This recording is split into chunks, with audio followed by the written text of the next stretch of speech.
In this video we're going to talk about headers or header tags. Now headers are literally headings that head up pieces of content on your page.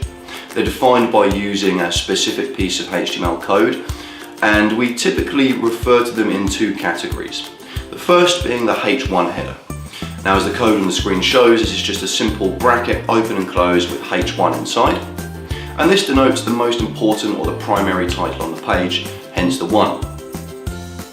Now H1 titles sit at the top of the page and head all of the content on the page and should always be visible to the user. Other H titles go from 2 to 6, so H2, H3, H4, etc, etc. Now all of the other H titles are not necessarily going to be present on any particular page, but every page should have a H1 title, typically. We also split them out because the H1 title is the principal title on the page. It's part of Google's algorithm when they're looking for how relevant a page is to a keyword. So there's other components that we need to consider when looking at the H1 that are considered to be more mandatory than with the other H titles. So some studies have shown that it doesn't matter whether you have a H1 title or a large formatted title at the top of the page.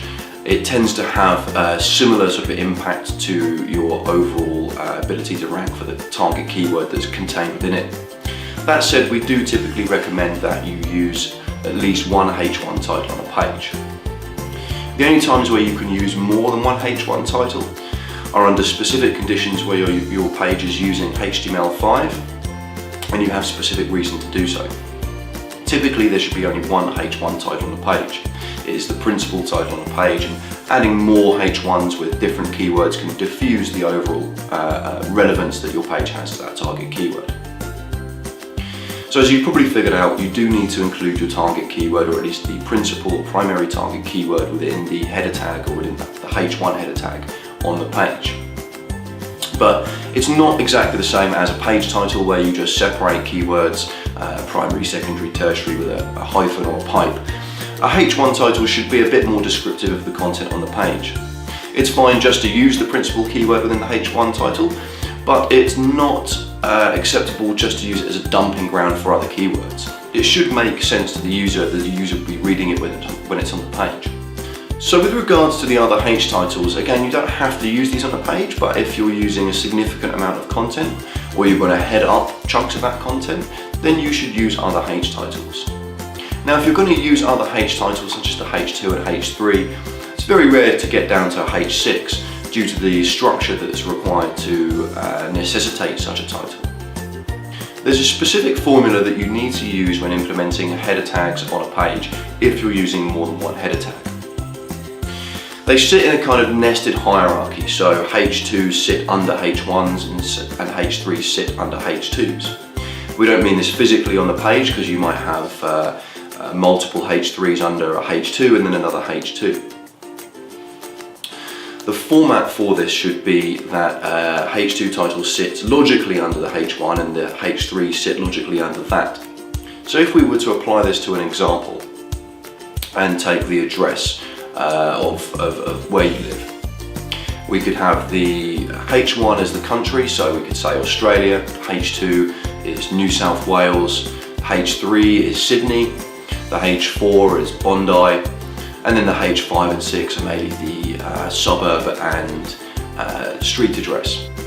But if you were going to discuss multiple regions on a page, you might have Australia as the H1, New South Wales as the H2, and then all of the other H tags we just mentioned underneath that. Then you might have another H2 tag for Queensland with a list of areas structured accordingly underneath that.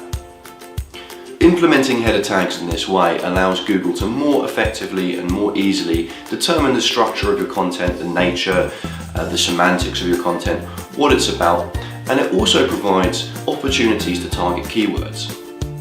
And again, header tags aren't used as a dumping ground for keywords, but if your content requires or necessitates the use of header tags, you can optimize those for keywords. Now the more header tags you use on the page, the more variations or variants of your keywords that you can use.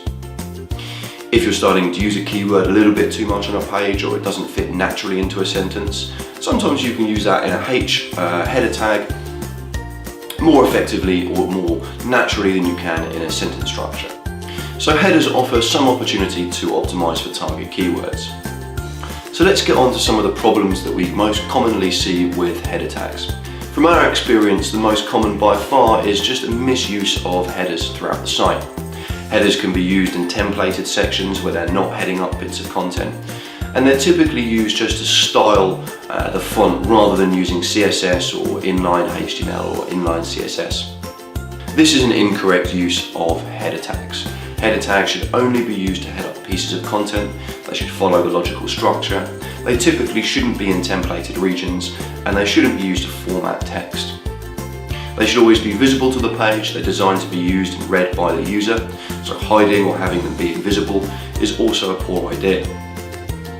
You shouldn't turn header tags into links to other pages, although you can use them as anchors within a page to create a contents list, for example. Ultimately, your headers should amplify the content, make it easier to read, break it up, and enable you to target your keywords more effectively. Well, that's all we've got to say about headers for the time being. If you like this video, please like and subscribe, or check out our website at raptor-dmt.com. Thanks for watching.